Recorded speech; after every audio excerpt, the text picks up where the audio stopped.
안녕하세요. 창공입니다. 안녕하세요. 오랜만에, 정말 오랜만에. 진짜 오랜만인 것 같아요. 네. 오랜만. 공복사님 너무 아유, 반가워가지고. 무슨 말씀이세요? 여러분들 많이 기다렸을 텐데요. 또 모처럼인 만큼 또 좋은 얘기 많이 해드리도록 하겠습니다. 오늘의 주제는 어떤 거죠? 오늘은 소자본 창업이라는 주제를 좀 가지고 얘기를 하려고 하는데요. 그 전에 이제 앞으로 저희 창공TV에서는 매 방송분마다 책을 한 권씩 드리려고 합니다. 창업 관련된 책을 좀 소개해드리고 여러분들에게 좀 창업에 대해 인사이트를 얻을 수 있는 책들을 좀 소개해 주려고 하는데요. 오늘은 저희가 스타트업 가이드 7이라는 책을 좀 소개를 해드리려고 해요. 이거는 신간 이번 달에 나온 책인데요. 그렇죠. 이 내용은 현직 이제 스타트업 대표이자 벤처 투자를 하고 계시는 대표님께서 실제로 IT 관련해서 오토 사업이든 뭐 여러 가지 지금 현재 일어나고 있는 스타트업의 여러 가지 기업들의 사례를 잘 분석한 책이에요. 그래서 여러분들께서 내가 IT 관련 스타트업을 좀 준비하고 싶다, 뭐 앱 가지고 어떤 사업을 해보고 싶다 하시는 분들은 참고하면 좋을 만한 책이라서 한권 소개해드리고 오늘 내용을 시작을 좀 하려고 합니다. 네. 이 책을 또 쓰신 분 같은 경우는 뭐 여러 가지 창업 관련된 서적을 또 쓰신 분이기 때문에 좀 보시면 진짜 실제로 네이버에 전화성 교수님이라고 쳐보시면 되게 나오십니다. 어떤 영역을 가지고 있고 어떤 투자를 많이 하셨던 건데 알 수 있으니까요. 그렇죠. 실제로 많이 좀 도움이 되셨으면 좋겠습니다. 오늘 주제로 바로 넘어가서 오늘 소자본 창업에 대해서는 사실 소자본 창업이 말이 소자본 창업인데 사실 개념만 알지 세세한 내용을 알기 어려운 부분이 있을 것 같아가지고요. 우리 하 대표님께 좀 설명을 요청을 드릴까요? 네, 일단은 뭐 이 소자본 창업에 대해서 본격적으로 얘기를 하기 전에 우리가 왜 소자본 창업을 해야 되는지부터 한번 생각을 한번 해보면 너무 좋을 것 같아요. 일단은 우리가 일반적으로 창업을 생각을 하게 됐을 때 이제 점포 창업을 하게 되면은 임대료부터 시작하고 인테리어를 이제 비용을 체크를 하다 보면은 그 관련된 비용만 최소 3천에서 4천만 원 정도가 들고요. 뭐 집기류나 뭐 이런 가구 같은 것들 그리고 인건비 같은 걸 생각을 하게 됐을 때 1년에 기본적으로 최소한으로 잡아도 한 1억 이상이 좀 이제 깨지게 돼요. 근데 우리가 특히 뭐 그래도 나이가 좀 있으시고 회사에서 오랜 기간 하셔서 이제 퇴직금을 가지고 하시는 분들 같은 경우는 자본금이 좀 있을 수가 있는데 이제 저희처럼 이제 청년 사업가들이 접근하기에는 사실 가격이 너무나도 많이 든다라는 거죠. 그렇다고 그 부분들을 대출을 받아서 물론 진행을 할 수가 있어요. 뭐 정부 지원을 받거나 아니면 VC한테 받아서 될 수가 있지만 이게 잘 되면 상관이 없지만 안 됐을 때 혹폭풍이 너무너무 힘들고요. 또 우리나라는 돈이 없고 이렇게 사업을 했을 때 망했을 때 굉장히 차갑습니다. 자주 말씀드리지만 굉장히 추워요. 엄청나게 좀 차갑고 사회의 이 냉혹함을 느낄 수 있기 때문에 소자본 창업을 좀 하시는 게 좋고요. 그러니까 리스크를 좀 헤지를 하는 거죠. 비용이 조금 들어가는 거. 비용이 적다고 해서 사업이 안 되는 게 아니거든요.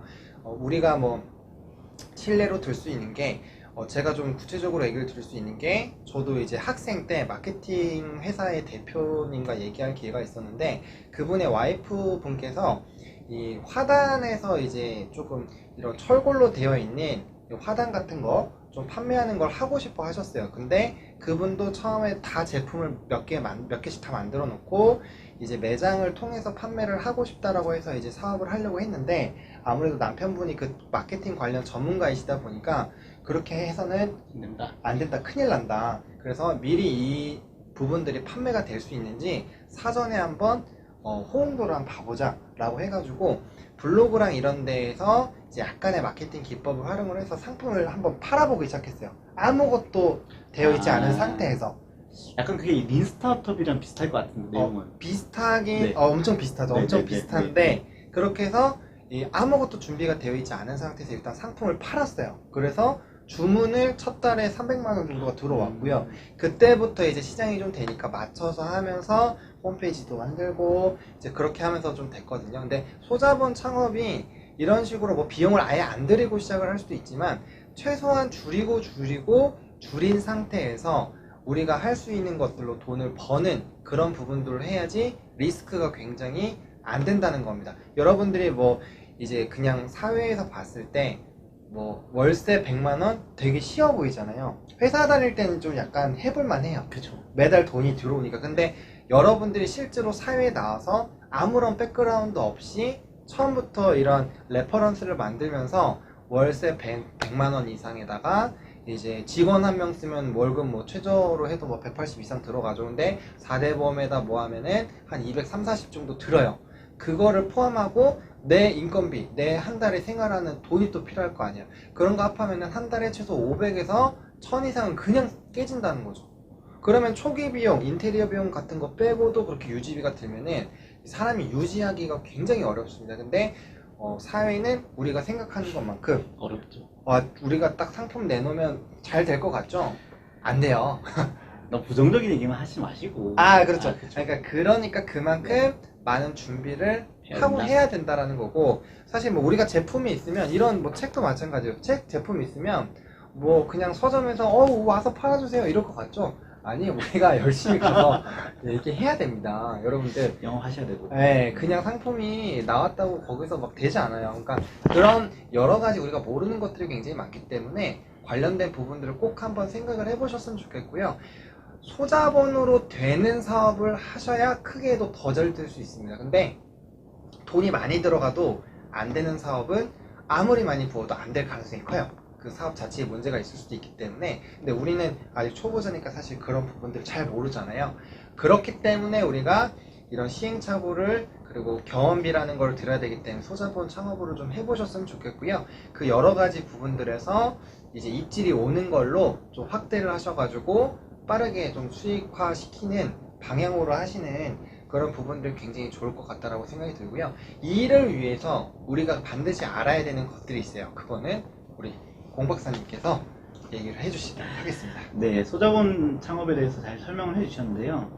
소자본 창업이라고 할 때 절대적으로 이해해야 될 첫 번째 부분이 바로 자기 자본에 대한 이해입니다. 그래서 여러분들이 실제로 내가 보기에 얼마나 자본을 투자를 할 수 있는지 여력을 하고, 내가 자본을 투자할 여력이 얼마나 되는지를 정확하게 파악을 하셔야 돼요. 내가 1000만 원밖에 없는데 뭐 사업을 하려면 5천만 원이 필요하다, 4천만 원을 뭐 대출을 받아서 한다면 상당히 위험할 수가 있잖아요.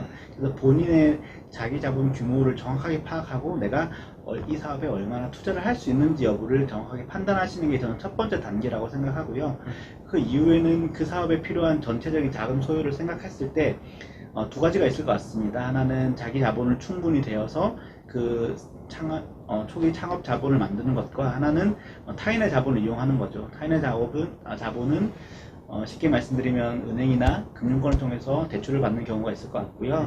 또 하나는 정부 지원 사업들이 꽤 많습니다. 여러분들 매년 사실 정책이 너무 많이 바뀌어서 저희가 여기가 좋다, 여기가 하고 있다고 말씀드리기는 어려운데, 창업 관련 사이트를 많이 들어가 보시면 그 아이템에 맞는, 또는 뭐 각 기업의 특성에 맞는 창업 자금이 되게 많아요. 그래서 그런 창업 자금을 통해서 내가 안정적인 창업 시작을 할 수 있다고 볼 수 있고요.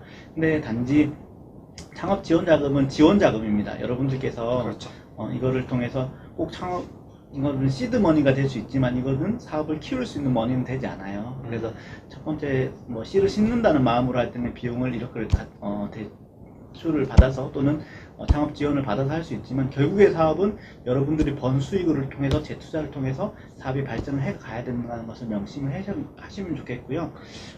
이런 과정에서 봤을 때 아까 저기 하 대표님께서 말씀하셨지만 이런 소자본 창업의 가장 핵심적인 부분은 저는 린 스타트업이라는 개념을 좀 설명을 드리고 싶습니다. 린 스타트업이라는 게 어떤 거냐면 최소한의 비용 또는 최소한의 제품을 가지고 계속해서 시장에 내보임으로써 시행착오를 겪고 다시 배워서 다시 새로운 제품을 내놓는 방법이거든요. 그러니까 배우고 조치하고 내놓고, 배우고 조치하고 내놓고, 이런 것들을 반복하면서 상품이 더욱더 좋아지고 서비스가 좋아지는 형태입니다.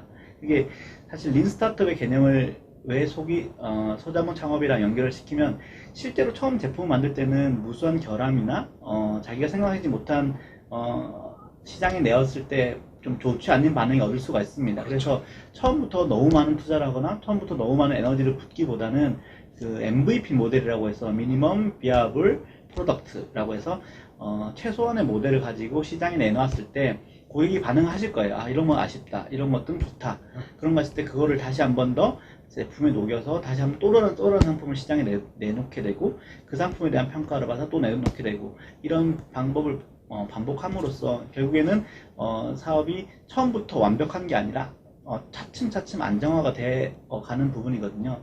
사실 소자본 창업을 시작하실 때 이 린 스타트업 방법을 가지고 할 수 있는 가장 사실 좋은 이유 중에 하나는 사실 린 스타트업은 세 가지 특징이 있어요. 하나는 가볍게 시작할 수 있다. 그렇죠. 그다음에 빠르게 시작할 수 있다. 그리고 크지 않는 작은 규모로 시작할 수 있다. 이 장점이 있기 때문에 여러분들께서도 린 스타트업의 방법을 통해서 작게 하지만 빠르고 경쾌하고 빨리 실행할 수 있는, 빨리 변화할 수 있는 좀 플렉서블한 여러분들의 사업을 구조를 만들 수 있을 거라고 생각이 들고요.